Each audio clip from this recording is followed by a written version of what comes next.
أن محمدا عبده ورسوله صلى الله عليه وسلم لا نبي بعده. أعوذ بالله من الشيطان الرجيم. يا أيها الذين آمنوا اتقوا الله ولتنظر نفس ما قدمت لغد واتقوا الله إن الله خبير بما تعملون. Alhamdulillah, jemaah rahimakumullah, segala puji milik Allah Ta'ala atas segala limpahan nikmat yang telah dikaruniakan kepada kita semua, nikmat zahir, nikmat batin yang kita rasakan maupun yang kadang kita lupakan. Kita bersyukur kepada Allah senantiasa, setiap hari, setiap saat, setiap desah nafas kita. Salawat serta salam atas Nabi Muhammad SAW, mudah-mudahan senantiasa tercurah kepada beliau, keluarga, sahabatnya, tabi'in, tabi'ut tabi'in, serta kita semua pengikutnya sampai akhir zaman kelak. InsyaAllah ta'ala pada kesempatan kali ini, jamaah rahimakumullah, kita akan ulas singkat nilai dari sirah sahabat ridwanullahi alaihim. Kita akan ambil ibroh atau nilai positif, nilai spiritual dari kisah sahabat radhiyallahu anhu, di mana pada kesempatan kali ini kita akan melihat bagaimana perilaku akhlak mulia dari Abdullah bin Rawahah. Jamaah rahimakumullah, Abdullah bin Rawahah seorang sahabat dari kalangan Ansor. Ansor adalah pada Muhajirin ada Ansor. Ansor penduduk dari Madinah, ya. Penduduk Ansor yang dari Madinah itu mereka berkomitmen dengan Islam, membela Rasulullah SAW, membela Islam. Ansor. Muhajirin orang yang berhijrah dari luar Madinah ke Madinah, ya, Muhajirin disebutnya. Abdullah bin Rawahah ini termasuk kelompok Ansor yang berbaiat kepada Rasulullah SAW untuk berkomitmen pada Islam, untuk membela Islam, untuk masuk di barisan Rasulullah SAW, untuk memperjuangkan Islam. Dan itu memang terbukti dengan sepak terjangnya. Setelah keislamannya, beliau kerap kali membela Islam, kerap kali memperjuangkan Islam, ya, dengan apa yang telah dilakukannya. Di antaranya beliau senantiasa mewaspadai hal-hal yang membahayakan, apakah itu membahayakan fisik maupun membahayakan akidah umat Islam yang dihembuskan oleh seorang Abdullah bin Ubay. Nah, ini seorang yang munafik, tapi Abdullah bin Rawahah ini kerap melihat jejaknya, melihat tingkah lakunya, gitu ya. Kalau ada hal-hal yang mencelakai Islam, yang membuat fitnah Islam, beliau segera menghardiknya atau menghalanginya dan seterusnya. Jemaah rahimakumullah, Abdullah bin Rawahah juga kita kenal sebagai tokoh pejuang di perang Mu'tah, ya, perang Mu'tah. Beliau di antara 3 orang yang diamanahi oleh Rasulullah SAW untuk memegang panji. Jemaah rahimakumullah, teringat kita pada perang Mu'tah, di mana perang Mu'tah ini salah satu sebabnya adalah, kalau kita kembali mempelajari sirah Nabi Muhammad SAW, ada utusan dari Rasulullah SAW untuk menyuruh Islam kepada kelompok Romawi. Utusan, delegasi lah, delegasi, duta, kalau bahasa duta, delegasi, utusan, menyampaikan berita dari Rasulullah SAW. Tentu yang disampaikan adalah kala itu syiar Islam mulai dimulai. Jadi dakwah Rasulullah SAW kepada orang-orang, kepada negeri-negeri di luar Mekah, Madinah itu dengan mengirimkan utusan, memberikan surat tawaran terhadap agama Islam, terhadap dinul Islam, ya. Para rajanya ditawari dengan surat yang ditujukan kepada raja tersebut, dibawa oleh utusan dari Rasulullah SAW. Kala itu utusan yang ditujukan kepada Kaisar Romawi ini dibunuh, ya. Dan ini ketika seorang delegasi, seorang utusan itu dibunuh, itu pertanda, ibaratnya penolakan, bahkan bukan hanya penolakan, ini bisa jadi mengajak perang dan seterusnya. Dan hal itu direspon oleh Rasulullah SAW untuk membalasnya dengan menurunkan beberapa pasukan. Ya, ibarat kata ketika utusannya dibunuh, kita tidak bisa tinggal diam ini.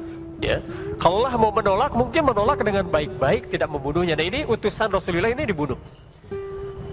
Ditujukanlah kepada Romawi ini kurang lebih 3.000 pasukan mujahidin dari umat Islam.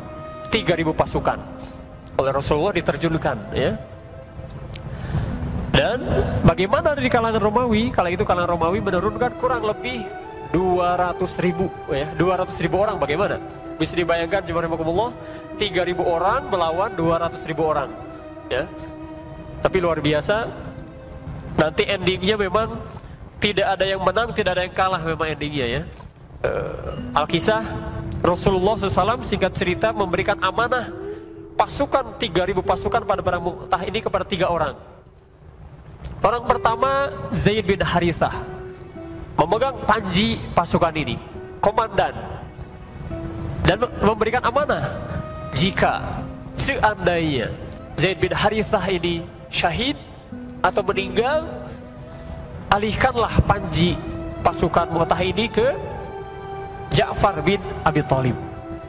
Dan memberi amanah lagi, seandainya Ja'far bin Abi Thalib ini syahid atau meninggal, berikanlah panji ini kepada Abdullah bin Rawahah. Inilah Abdullah bin Rawahah sebagai salah satu komandan yang diamanahi oleh Rasulullah SAW untuk memegang panji. Ketika perang ini bergulir, singkat cerita, berkecamuk begitu dahsyat, 3.000 orang melawan 200.000 orang, ya, luar biasa. Tapi di sini Allah SWT menunjukkan maha kuasanya, ya. Tidak banyak yang berguguran dari kaum muslimin. Singkat cerita, Zaid bin Harithah meninggal sebagai syahid di sana. Sahabat ridwanullahi alaihim menunaikan amanah Rasulullah. Ketika Zaid bin Harithah syahid meninggal, pindahkan panji kepada Ja'far bin Abi Thalib. Dipindahkan panji itu. Komandan, ya, pasukan dialihkan kepada beliau. Berikutnya perang berkecamuk. Ja'far bin Abi Thalib meninggal juga sebagai syahid. Dipindahkanlah panji kepada Abdullah bin Rawahah. Nah disinilah luar biasa beliau memegang panji ini, dan terkenal dalam sejarah apa yang beliau sampaikan ketika menghadapi perang ini. Karena beliau Abdullah bin Rawahah itu dikenal sebagai penyair, ya, sebagai penyair yang pandai melantunkan syair dan merangkai kata-kata. Di antara bait yang beliau sampaikan kala itu adalah, wahai jiwa, seandainya engkau tidak mati terbunuh, engkau pasti akan mati juga. Inilah kata-kata yang memotivasi beliau dan para sahabat di sekitarnya. Maksudnya apa? Jangan takut perang, jangan takut berjihad. Kenapa? Jiwa itu akan mati. Kalau tidak terbunuh, ya pasti akan mati juga, gitu. Jadi lebih baik pilihan oleh sahabat sebagai pejuang, ayo semangat gitu untuk berjihad fisabilillah. Qadarullah kala itu beliau juga meninggal sebagai syahid, ya. Singkat cerita, perang Mu'tah ini memang amanah Rasulullah. Pada perang Mu'tah ini komandan hanya 3, ya. Pertama Zaid bin Harithah, kalau gugur pindahkan ke Ja'far bin Abi Thalib, kalau gugur lagi pindahkan ke Abdullah bin Rawahah.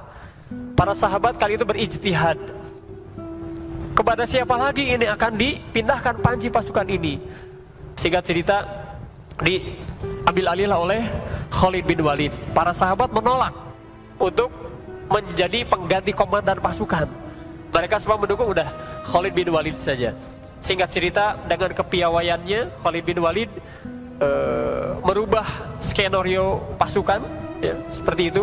3.000, bisa dibayangkan jemaah rahimakumullah, 3.000 melawan 200.000, itu berapa kali lipat, luar biasa.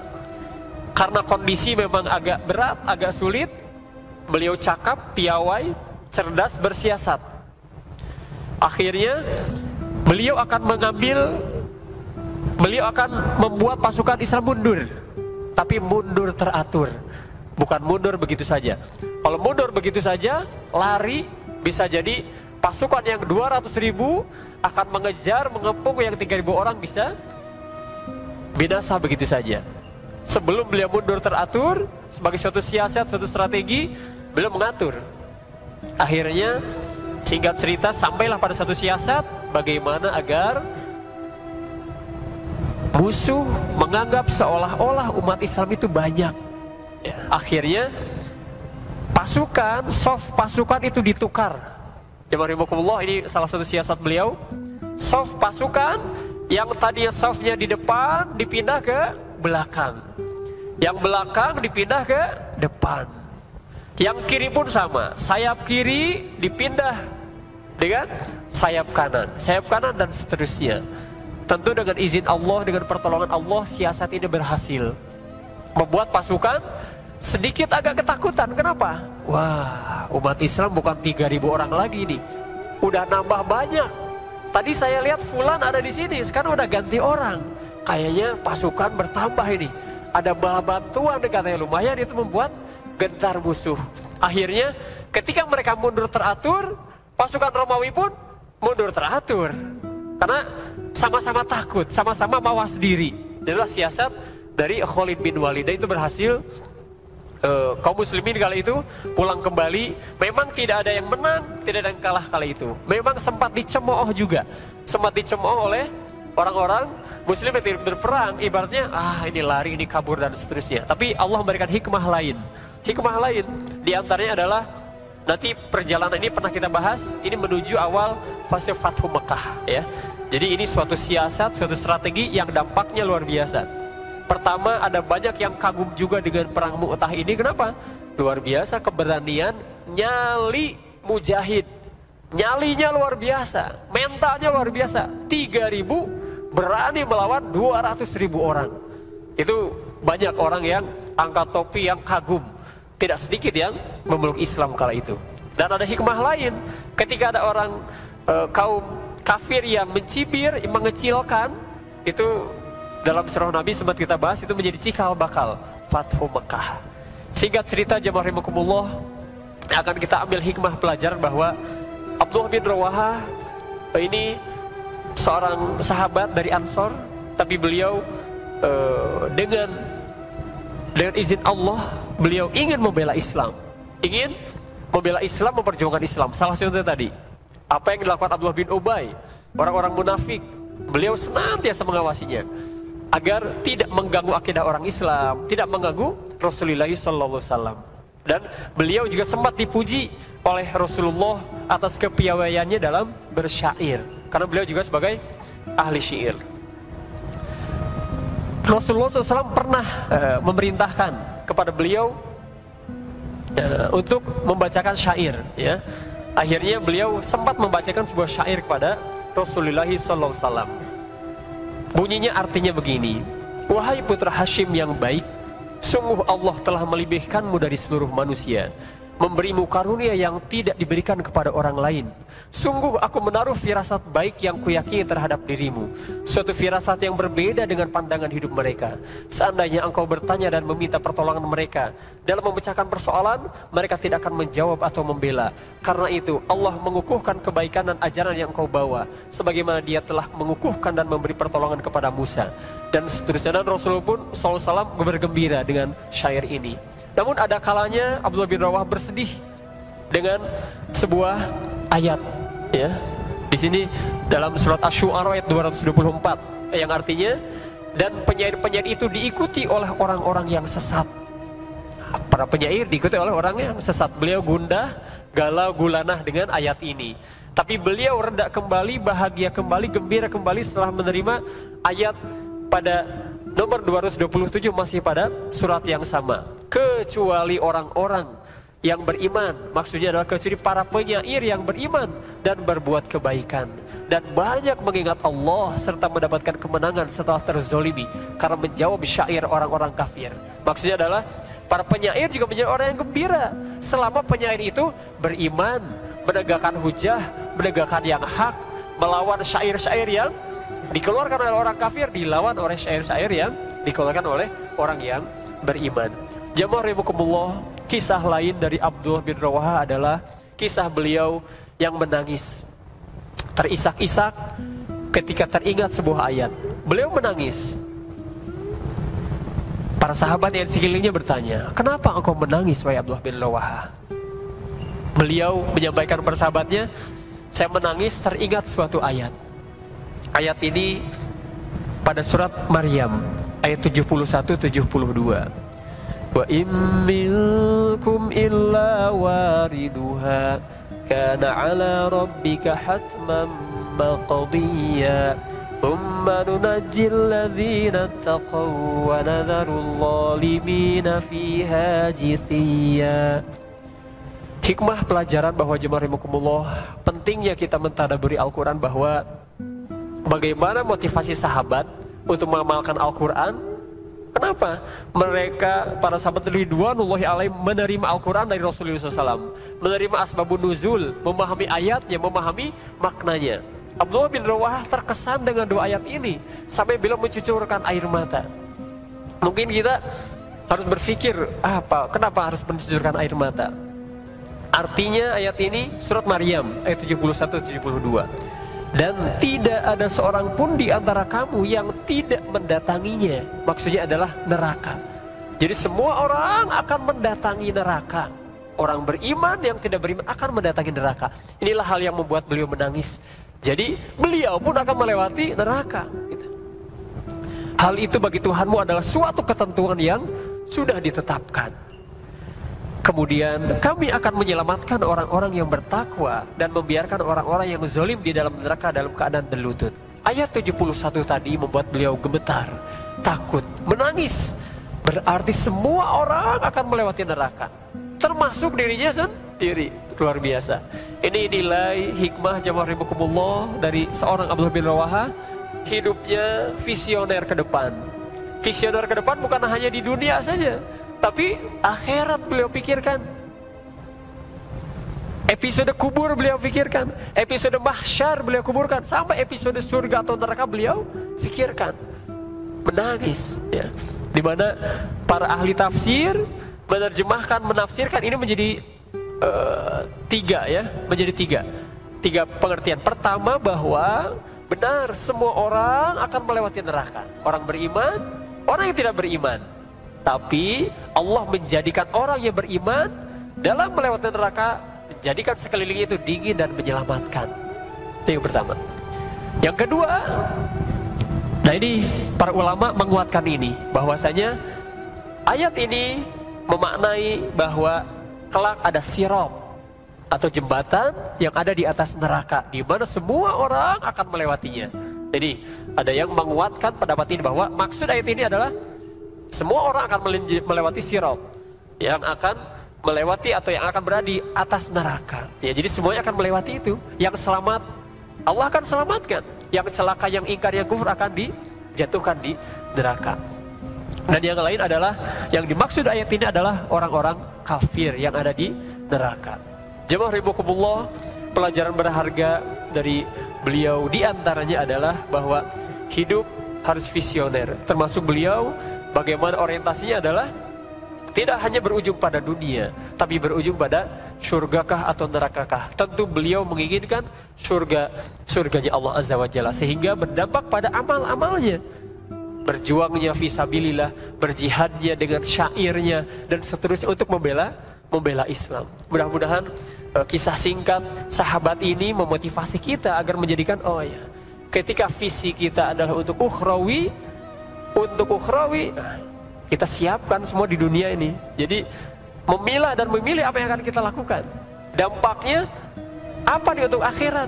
Apakah ini untuk membahagiakan kita di akhirat atau mencelakakan kita di akhirat, dan seterusnya, karena semuanya akan dihisab.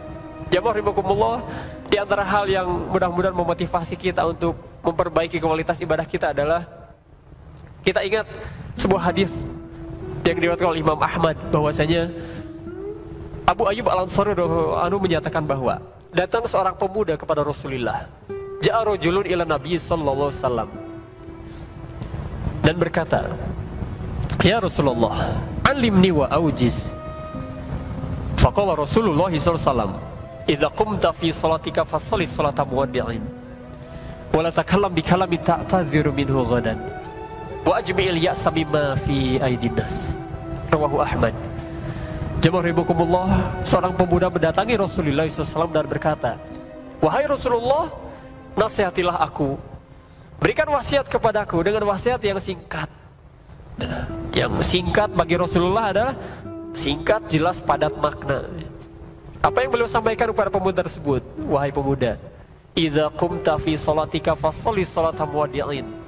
Jika engkau hendak mendirikan salat, bayangkanlah, jadikanlah seolah-olah salat yang akan engkau dirikan adalah salat terakhir, salat yang engkau akan berpamitan dengannya, salat yang terakhir, episode terakhir salat.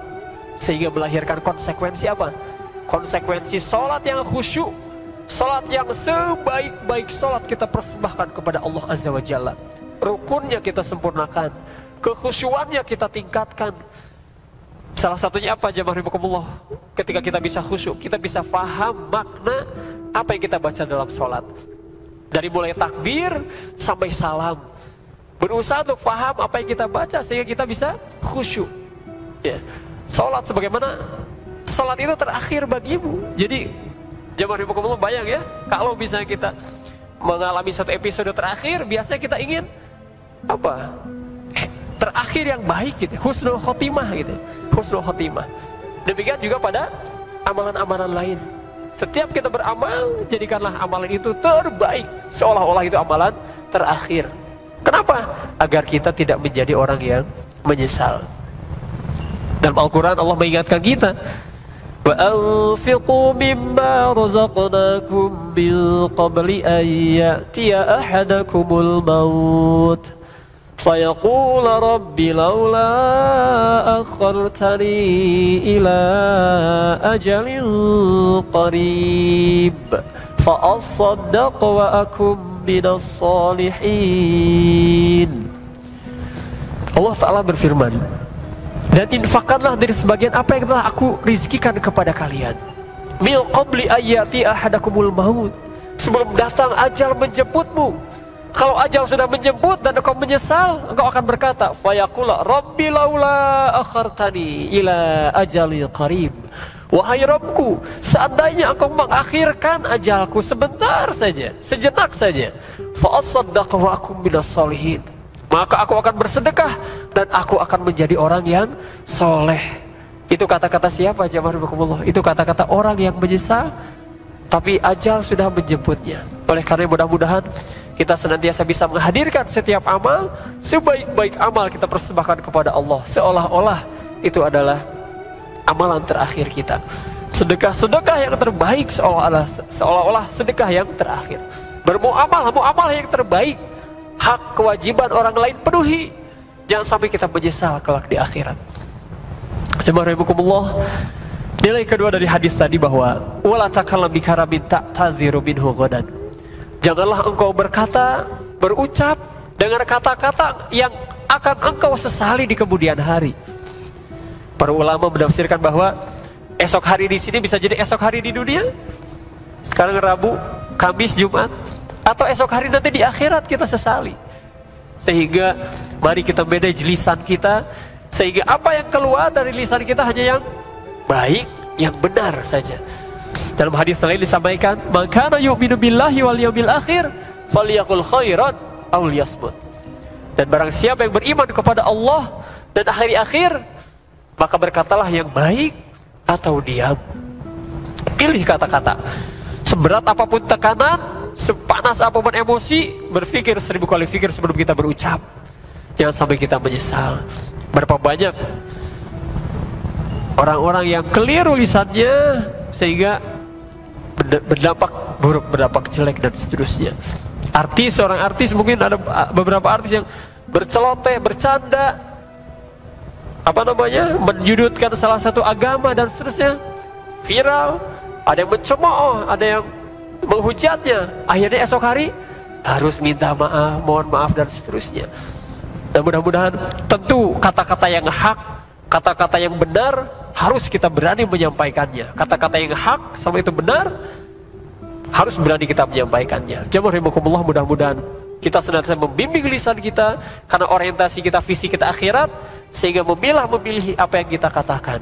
Apakah ini bisa memudahkan hisab kita di akhirat atau memberatkan kita? Yang ketiga, jamaah rahimakumullah, dari hadis tadi, Wa ajmi'il ya'sa mimma fi aidinnas. Dan kumpulkanlah keputusasaan di hadapan apa yang dimiliki manusia. Maksudnya apa? Allah membimbing kita, Rasulullah membimbing kita agar kita berputus asa kepada manusia.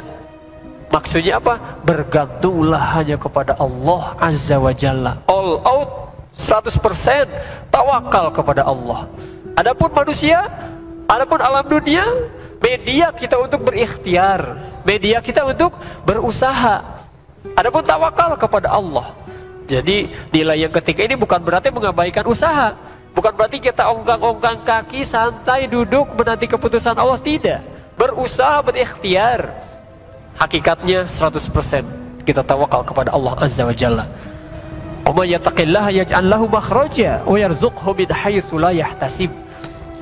Dan barang siapa yang bertakwa kepada Allah, maka Allah akan memberikan baginya makhraja, jalan keluar, solusi. Wa yarzuqhu min haitsu la yahtasib. Dan akan memberikan rizki dari sisi yang tidak diduga-duga. Wa may yatawakkal 'ala Allahi fa huwa hasbuh. Innallaha balighu amrih. Qad ja'alallahu likulli syai'in qadra. Dan barang siapa yang bertawakal kepada Allah, maka Allah akan mencukupinya. Mudah-mudahan Allah membimbing kita untuk menjadi ahli tawakal kepada Allah Azza wa Jalla. Jamaah rahimakumullah, ada kisah nyata. Saya punya rekan, punya teman sakit, harus dioperasi. Informasi ini saya tahu ketika saya berkunjung ke rumahnya. Saya datang ke rumahnya, menjenguknya, ketemu ibunya cerita panjang lebar terkait kisah anaknya yang sakit. Anaknya sakit, harus dioperasi, tapi ibu ini berupaya, berikhtiar memasukkannya ke rumah sakit. Nasihat dokter, Bu, ini harus dioperasi dan seterusnya. Bismillah, kalau memang itu kondisinya, ayo, bismillah, ayo kita operasi. Setuju ibu itu operasi.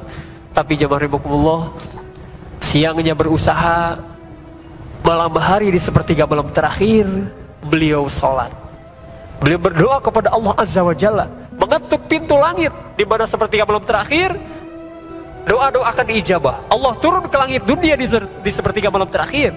Yang beristighfar, yang memohon ampunan, Allah akan ampuni. Yang meminta, Allah akan berikan. Allah akan berikan kepadanya. Seperti yang tadi beliau mengetuk pintu langit, berdoa kepada Allah Azza wa Jalla. Alhamdulillah, Allah memberikan hadiah, Allah memberikan kejutan. Anak itu, rekan saya, pulang ke rumah tanpa operasi, sehat walafiat. Nilainya adalah bahwa benar, usaha kita upayakan, ikhtiar kita lakukan, tapi hakikatnya tawakal kita gantungkan, kita serah diri semuanya kepada Allah Azza wa Jalla yang maha hidup, yang maha kaya, yang maha kuasa, penggenggam alam semesta. Jemaah rahimakumullah, mudah-mudahan nilai spiritual yang kita ambil dari Abdullah bin Rawaha tadi menginspirasi kita, memotivasi kita untuk menjadikan visi hidup kita tidak hanya dunia saja, tapi visioner sampai akhirat kelak. Sehingga memotivasi untuk kita beramal soleh dari sekarang, memilah dan memilih apa yang kita lakukan, apakah potensi untuk surga, potensi untuk neraka. Kalau yang kita lakukan berpotensi untuk surga, kita termotivasi, lakukan berlomba-lomba dalam kebaikan. Tapi kalau apa yang akan kita lakukan berpotensi untuk neraka, kita berdoa kepada Allah untuk melindungi darinya dan lari sejauh-jauhnya.